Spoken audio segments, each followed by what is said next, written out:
بسم اللہ الرحمن الرحیم، السلام علیکم۔ قومی اسمبلی کا اجلاس صدر پاکستان نے نہیں بلایا، اسپیکر صاحب نے بلایا ہے، اور ملک کی سیاسی صورتحال اب کس کروٹ بیٹھے گا، اس پہ اوپر بات کرنے کے لیے حنیف قمر صاحب موجود ہیں۔ سر بہت شکریہ آپ کا، آپ نے وقت دیا۔ اس لیے وہاں سے کال جب آ جاتی ہے نا، اچھا، تو پھر سیاستدانوں کو وہ کال سننا بھی پڑتی ہے اور اس پہ عمل بھی کرنا، یعنی میں یہ سمجھوں کہ پاکستان کی سیاست کے اندر آج بھی بڑے گھر کا کردار موجود ہے۔ ہاں تو یہ تو اوپن سیکرٹ ہے، یہ تو آپ ہمارے کیمرہ مین سے پوچھیں، وہ بھی بتائیں گے۔ اچھا، اس میں کون سی ایسی بات ہے؟ زیدی صاحب سے پوچھیں، ان کو نہیں پتا اچھا، آپ کو اور میں کون سا یہ تیر مار رہے ہیں اس میں۔ نہیں، میں یہ کہتا ہوں نا کہ اگر ہم نے کچھ کیا ہے، ہم میں کچھ کرنے کی صلاحیت موجود ہے، تو ہم اپنے فیصلے خود کیوں نہیں کر سکتے؟ وہ اس لیے نہیں کر سکتے کہ انہوں نے اجازت نہیں دی تھی۔ انہوں نے جب کہا کہ ہم اے پولیٹیکل ہو گئے ہیں، اس وقت پھر ہم نے کچھ تھوڑے بہت فیصلے کیے، اور اس کے بعد یہ اے پولیٹیکل ہونے کا پروسیس ابھی تک جاری ہے۔ انہوں نے کہا ہے کہ ہم سیاست سے تھوڑا پیچھے ہیں، آپ اس میں اپنے معاملات کر لیں سیدھے، تو پھر ہم کر لیتے ہیں جب وہ ہمیں اسپیس دیتے ہیں۔ تو جب وہ کہتے ہیں کہ نہیں اب ہم فیصلے کریں گے، تو لیکن اس دفعہ یہ اچھی بات ہو رہی ہے کہ اب مل جل کے فیصلے ہو رہے ہیں۔ اچھا، وہ تو ایک پیج پہ تو سر عمران خان صاحب بھی تھے۔ یار آپ نے جوید لطیف صاحب کی پریس کانفرنس نہیں سنی؟ انہوں نے کیا کہا کہ ہمیں تو وزارت عظمیٰ ہم پہ ٹھونسی جا رہی ہے۔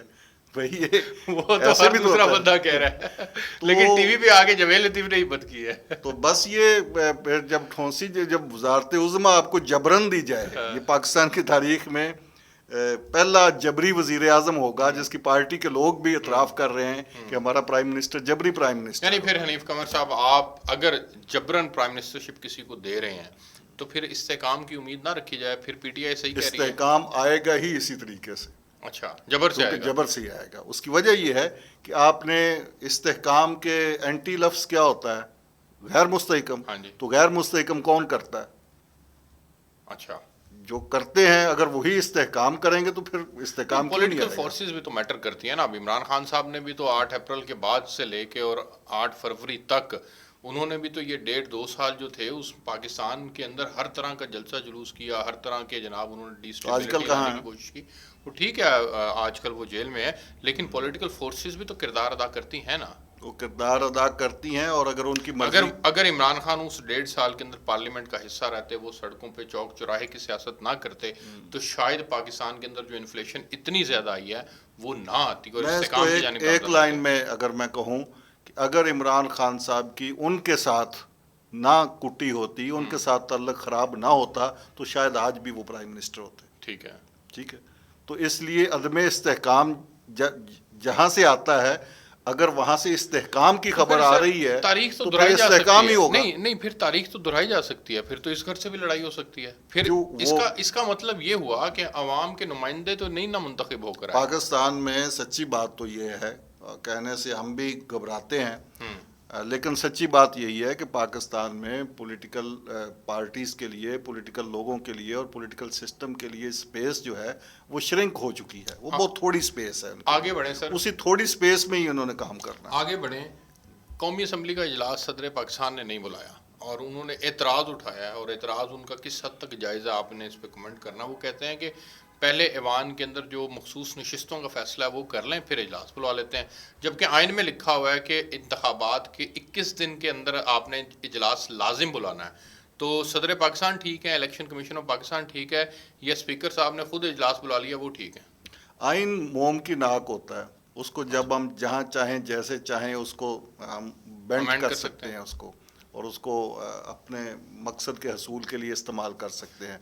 اب صدر صاحب کا آئین کہہ رہا ہے کہ جب تک ایوان مکمل نہیں ہوگا اس وقت تک اجلاس نہیں بلایا جا سکتا۔ ٹھیک ہے، اسپیکر کا آئین کہہ رہا ہے کہ اجلاس اگر صدر نہیں بلاتا تو میں بلا لوں گا، اور انہوں نے بلا لیا 29 فروری کو۔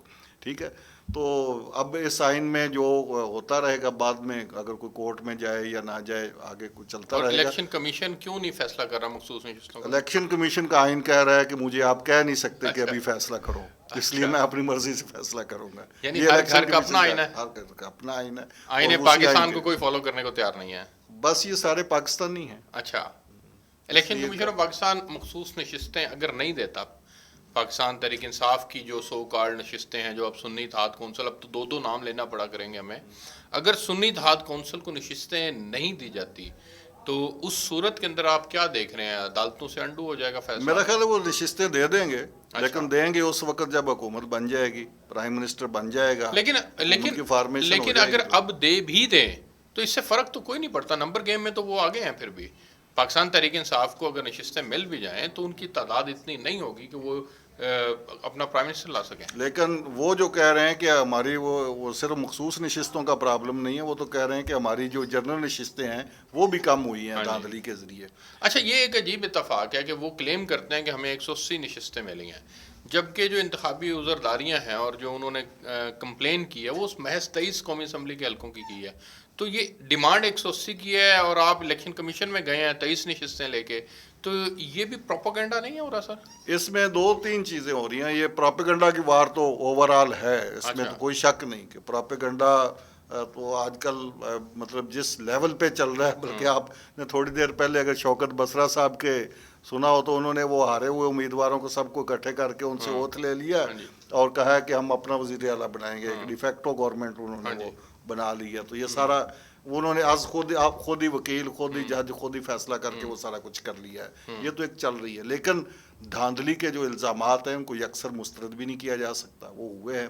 لیکن جہاں پہ بھی اگر آپ کو ہے تو اس کے لیے سسٹم موجود ہے۔ اور دیکھیں نا، تحریک انصاف نے اگر 23 نشستوں پہ آپ اس سسٹم پہ ڈیپینڈ کر رہے ہیں، وہاں پہ جا رہے ہیں آپ اپیلیں لے کے، تو باقی کے لیے کیوں نہیں جا رہے؟ تو اس کا مطلب ہے کہ وہاں پہ میل آف آئی ڈی ہے۔ نہیں، مجھے یہ اگر آپ کے پاس پروف ہیں تو آپ جائیں۔ کے پی کے اندر آپ کو اگر 80 سے زیادہ نشستیں مل جاتی ہیں، آپ کو 2/3 میجورٹی وہاں مل جاتی ہے، تو باقی پنجاب سے بھی آپ ایک اوور ویلمنگ میجورٹی کے ساتھ آپ آ جاتے ہیں۔ لیکن اس کے باوجود آپ کا کلیم یہ ہے کہ انتخابات میں دھاندلی ہوئی ہے، جبکہ آپ پاکستان کی سب سے بڑی جماعت بن کے ابھرے ہیں۔ وہ تو یہ پنجاب اسمبلی کی 371 ہیں ٹوٹل، اور قومی اسمبلی کی کتنی ہے؟ میرا خیال 342۔ تو وہ تو اگر 341 بھی پی ٹی آئی جیت گئی اور ایک ہار گئی تو ان کا اس پہ دھاندلی ہوئی ہے، وہ بھی ہماری تھی۔ وہ تو نیریٹو ہے ان کا، وہ تو ایسے ہی۔ یعنی اب پھر اس کا مطلب ہے کہ ان کا دھاندلی کا بیانیہ وہ اس طرح سے تقویت نہیں پکڑے گا کہ جیسے حکومتیں اسٹیبلش پنجاب کی بن گئی ہے، باقی حکومتیں بن گئی، ورک شروع ہو گیا، سندھ کی مراد علی شاہ صاحب بن گیا، یہ کام شروع ہو جائے گا تو یہ بس یہ میوزک بند ہو جائے گا، میوزک بند ہو جائے گا۔ حنیف صاحب، آپ کو بہت شکریہ، آپ نے وقت دیا۔ ناظرین، آپ نے حنیف قمر صاحب کی گفتگو سنی، یقیناً آپ کے فیڈ بیک کے ہم منتظر رہیں گے۔ ہمیں اجازت دیجیے، آپ سے پھر ملاقات ہوگی۔ اللہ حافظ۔